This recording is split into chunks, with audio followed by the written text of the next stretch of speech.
Podouken. That's going to bring us to our episode questions. First one, this is from Cold Pie on our Discord. It says, when you all say knee basher, what are you talking about? All right. This is my fault. I often forget that you guys are not here with us and have not been with us for the past... Or been in a Walmart in the early Played Sega Bass 2000s fishing. in Florida. Yeah. So the knee basher is, I'm pretty sure every Sega Blast City I've ever had, with the exception of maybe one, has been previously a Walmart or Kmart Sega Bass fishing cabinet, right? Yeah, which is known for two things.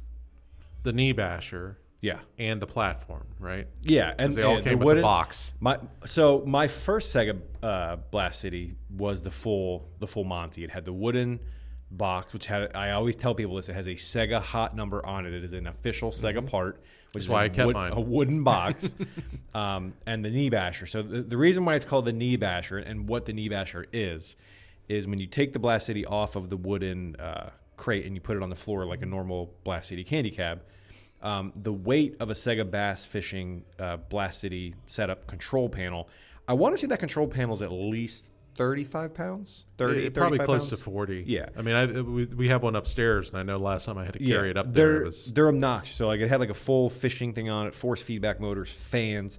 It's very, very heavy, whereas a normal candy cab control panel probably weighs 2 pounds, maybe. Like it's super, super light.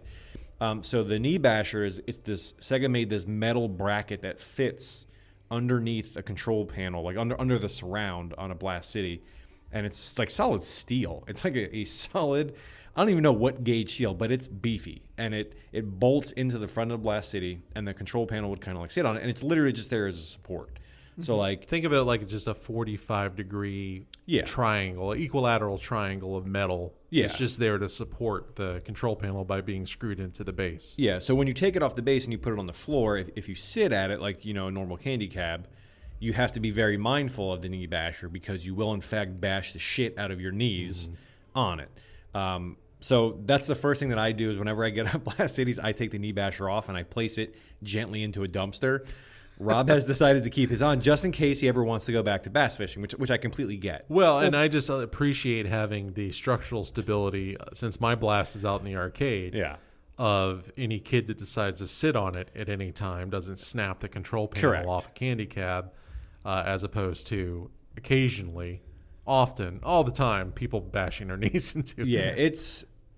I know it's there, and I bash my knees constantly on it, which is the only real reason why I take them off of mine. Plus, we've got 2 Blast Cities here, hopefully 3 soon.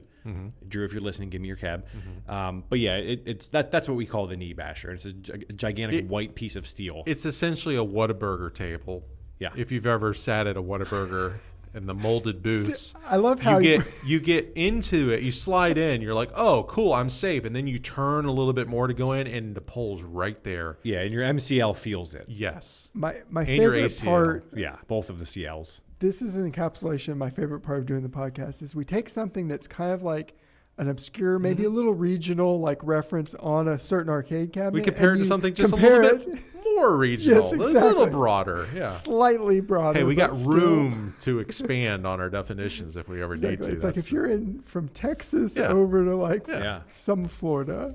I would assume that Jack in the Box, In-N-Out Burger, they have equivalencies It's similar with that, to but I don't know for sure. Similar also to the older Taco Bell booths. Oh yeah, like the built-on ones. Any of those that are cement have a 1-inch steel bar, a square steel bar going cemented into the ground that's holding up the table and isn't at the end of the table where they like hide it 2/3 into it.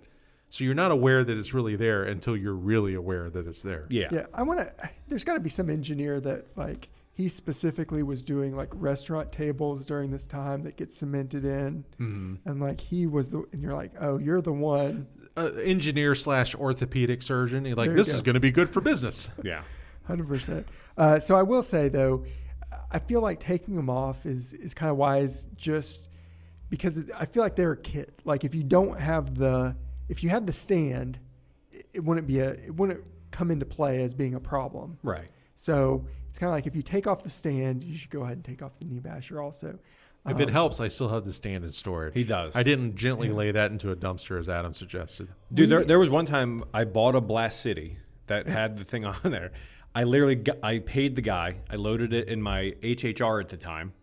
And on the way out of this dude's apartment complex, I stopped at his dumpster, took the box off, hucked it in there, and took off. I have memories of being at the auction in Orlando when we used to have auctions for arcade Super stuff. auction. And yeah, you would go over to the dumpster. Oh, yeah. And sometimes there would literally be 2 or 3 of the stands sitting in there because that's, one, it makes it harder to haul somewhere. Yeah. And It's just most people are obnoxious. trying to really convert them over.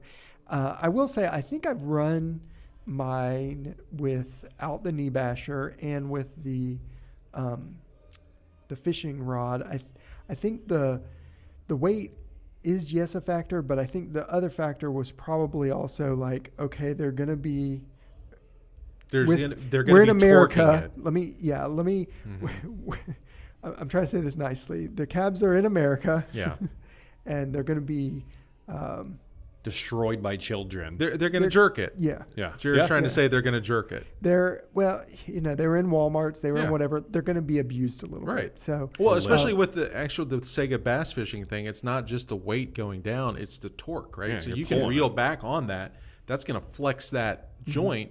That, too, helps support that Yeah. so it doesn't snap. It's there for a reason. It's just when you Well, I was sit just- at it, it bashes the And shit then out of I've your watched knees. people play fighting games on my blast. I'm fine keeping the knee basher on there. Well, yeah. Yeah, That's just it's definitely not pounding hurting on the control It's panel. not hurting anything other than your bones and the Those are only reason replaceable. and tendons and ligaments and all that fun stuff. the only reason I say that too is because I don't remember seeing a Japanese bass fishing or marine fishing or did they have a third fishing game or was it just marine and They bass? did. There was a bass fishing challenge. Okay, Yeah. yeah. But I I don't- thought there was Track there ball. wasn't That was another track ball game. saltwater That was a marine. Konami. Marlin challenge or There was something? Marlin, that was Konami, but there was a okay. marine which was saltwater. There was a marine that was Naomi, Mm-hmm.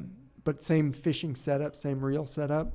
But I don't remember on the Japanese flyers and stuff ever seeing any other bracing or anything. I could be wrong, but so I'm It's a unique I Sega might be- American part. It might be an American Sega part for sure. Yeah, that is the knee basher. Yeah. So again, we always try to explain things if we catch them when Yeah. we call them a certain phrase, but that one got past us. We Yeah. just assumed everybody knew what the knee basher was. I mean, Yeah, that's not my fault for not. I feel like we've talked about it at some point. I think offhandedly we've somewhere, definitely but said it, but I don't think we've explained what it was. What it is. We've definitely talked about the. I think we knee just No, assumed I the mean- definition was the name. okay. basher. Yeah. So, but not the context. So Gotcha. the context was needed there.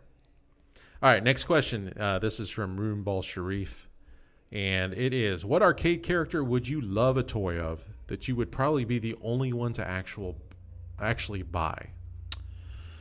Ooh. So there's a lot of things that came to my mind right away because I'm a fan of a lot of games, but I'm like, well, I mean, Final Fight's out because people buy those. That's already been made a toy of. All those games that I really enjoy have to be thrown out because of the qualifier at the end, which is it's pretty much going to be you. It's going to be a pre-order of one. Well, I was thinking like a lot of those Bucky character or figures ended up at the discount. At Ollie's, yeah. Always. Dude, I've looked like So- 7 times and have never seen them there. Oh yeah, they didn't have Bucky, but they had one or two other characters at our Thomasville Ollie's.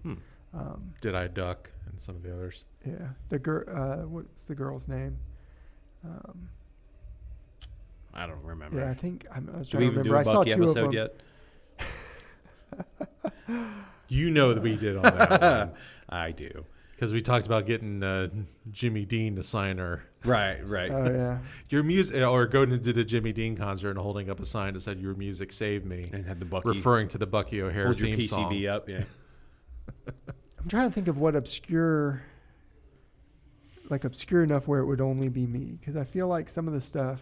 Well, I mean, I think that's it could maybe be other people. It Did doesn't it have to say- just be you. Did Right. it say character specifically? It did say arcade character. Dang it. Well, is the Lamborghini from Turbo Force a character? Yeah. Yeah. Okay. I would want the full kitted out Countach with space gear on it from Turbo Force. But I would buy that also. So does Oh. it negate? No, I'm He just doesn't kidding. have I'm to just just kidding. I know. I know. You can editorialize that. I a little want bit. the official visualization of Nancy from Turf Masters as a toy. That's a good one. I was going to say some of the Turf Master. The Turf Master golfers. characters would be awesome as like toys, like figures. But all in their winning poses. Oh, no, I want. Or no, I want they're the pissed off under poses. par poses. Yeah, Yeah. bending the putter Bogey poses. poses. Yeah, and when you turn them around, like for whatever reason, they all have wedgies in the game. They need to be caked up in the toys. Can you imagine a diorama of that? Like you Yes. just get Yes, I can. like a green with the flag, and you got them all doing the That stuff would be all good. around. I it. would love that. So I was thinking along the same lines as like, maybe little gachapon toys of them or something like that. I thought of Neo Turf Masters, but I thought of like, there's a lot of Neo Geo games for me that like you could pull out one individual character, and I'd love just like a set of like, okay, the main character from Nightmare in the Dark, just some one-offs, some, Yeah. like, the dolphin from Aero Fighters, and That'd just be some cool. like, just some little one-off things like that from a bunch of those would be pretty neat. Think of like amiibos, but for the random characters from different Neo Geo games. Yeah, that'd be neat. I mean, we get the big ones. We get the King of Fighters. We get a lot of those kind of statues. We had some Samurai Showdown back in the day. We actually had several of those here. I remember buying some King of Fighters and some Sam Show toys and things from Babbage's back in the day. And then you, of course, get some neat Metal Slug stuff because that's popular enough. But I think there'd be some room for some of those lesser-known games / characters. I'd like to get a set from Red Earth, having like a Leo, having like a Tessa. Those would be They never cool action made those like characters. weird like one-off figures of Red Earth. I thought they made one of them. I've never seen them. I could be wrong on that. Getting a Hauser, getting a freaking Well, like, T-Rex. I feel like that could have been one where they did like the plushes that were in the claw machines over there. I could be wrong. Like, I want full articulated action figures. So I got lucky a couple of years ago. And none of those 6-inch bull crap. I want like A couple of years Give me ago, 10 to 12. Oh man, at, you're like buying a new IKEA shelf just for those. at GameStop of all places on clearance, they had AVP figures, and it was Lynn Dutch, and like they look really good. And that's the only time I've seen like those two characters like in that 2-pack. So that was kind of cool to see, like actually outside of the aliens and or the predators. Right. They actually had like those main characters there, which was pretty cool. There's a lot of like cool stuff out there. Yeah, Metal Slug. I mean, they make a lot of stuff. Like I got the Mars People plush. I've got I think I got you the bootleg Lego The Lego, Metal Slug, which is yeah. I got one too. It was amazing. Yeah. And they do make stuff like that every once in a while. It seems like kind of like garage kits. It's not like official stuff. Metal Slug, I would love more of like the vehicles and like the enemies. Yeah. Like that kind of stuff. I've always liked enemies more than like the main characters. They're usually just cooler looking.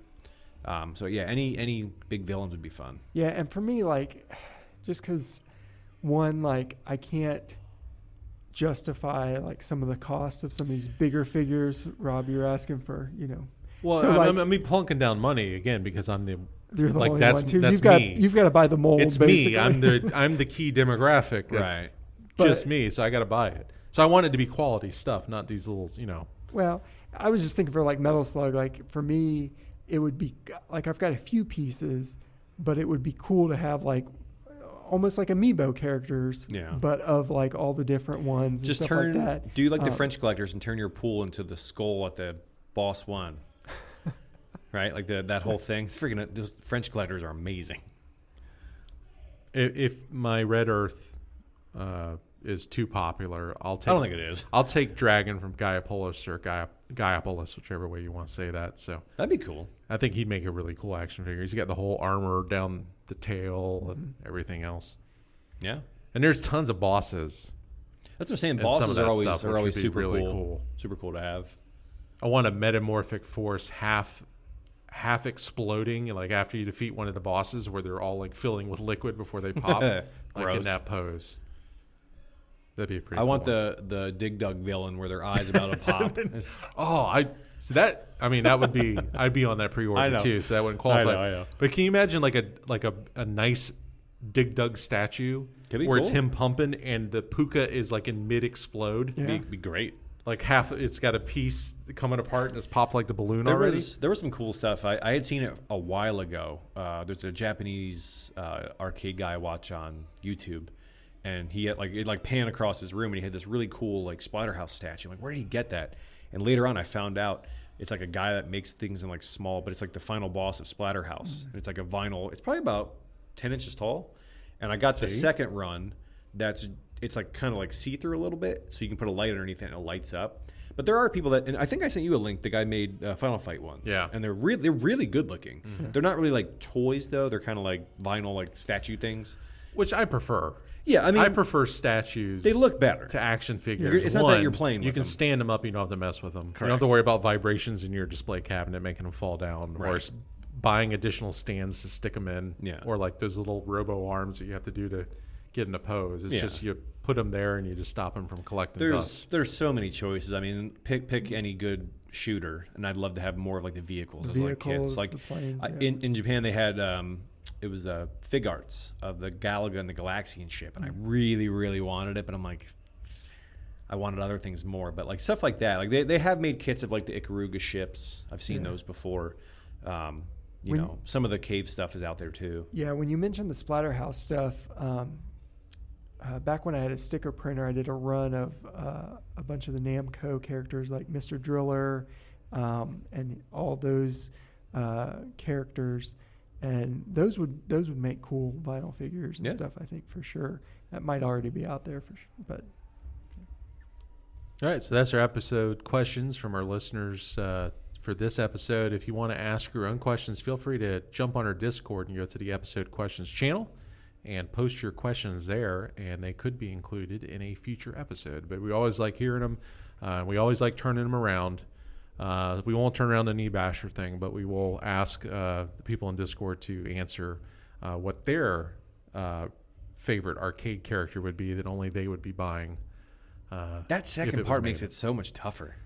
Well, maybe we exclude like the Podouken Discord group. I'm gonna say like the only they would be buying, meaning a very small segment. I know what you would mean. know about. It wouldn't be. It wouldn't be mass popular. market. Yeah. I want a Street Fighter 2 Ryu figure, or Chun-Li. Now, Street Fighter 1 Ryu figure. No, I don't want that. That would fit the bill. Nobody wants that. A pneumatic one where you have some kind of like air activated pose thing where you have to. Speaking of, it's super hard to throw anything. There is a Street Fighter 1 cabinet with full pneumatic buttons that you can play in Gainesville. Ooh, really? Mm-hmm. So maybe next time we can ask the question: what's a wrist breaker that you talking about? That's the wrist basher. Yeah, the wrist breaker is damaging it when you try to hit the pneumatic buttons on it. All right, well, I do believe that's going to wrap us up for episode 128 and the final of our Listener's Choice series. So we thank you for this fifth run of the Listener's Choice. I'm going to remember that next time. This is the fifth one. You're not going to remember that. I'm not going to remember that at all. And we'll be moving into a new mini-series in our next episode. But before we get to that, Jared, where can they find you? So normal stuff, just hanging out in Discord as often as I can. And sometimes I'm late to the game, but I do try to pop in and then like I'll reread what's going on. Jared just answered some questions on the 64th Street episode. The last time he logged into Discord. Hey. I'm on Discord right now. So just hanging out there as much as I can, and then here on the podcast. Adam, where can they find you? Twitch.tv/PassBlaster. I stream arcade games. I actually did stream some virtual tennis. Virtua Tennis last week. Punk. Yeah, and definitely expressed Rob's disdain, and he's not wrong. It definitely when you listen for it, it makes it worse. Yeah. If you're paying attention, how do you not listen for it? I just because like you're playing the game and you're trying to like play. Yeah. I don't think you're as focused on it. But we did some Podouken games on there, and I try to stream at least once a week, sometimes two if I have the time. That's where you can check me out. All right, and if we have any bass coming through this episode, we apologize. There seems to be a block party happening outside of the arcade tonight. I think Roxford Fosgate is a testing facility on our alley today. So we'll try to clean that up, but if it does come through, if you're wondering, what is all that background noise? What's those rhythmic beats? That would be why, if it makes it through. So If you want to look for us, you can on our website, podouken.com. We do have a Twitter. We do have a Blue Sky. But the main source and community is our Discord. You can get there by following links from those aforementioned places. I'd love to see you on there. Love for you to join the community. Love to interact with you. So if you get a chance, sign on there. It's not a scary place, I promise. But until then, we will... Let's see. I'm not going to sign off until then. So join us next time when I can say this next miniseries is one that I've been waiting for a very, very long time. Very long time. All boonga boonga all day. Very long time. Not that one. Not that one yet. We'll see you next time. See ya. Later.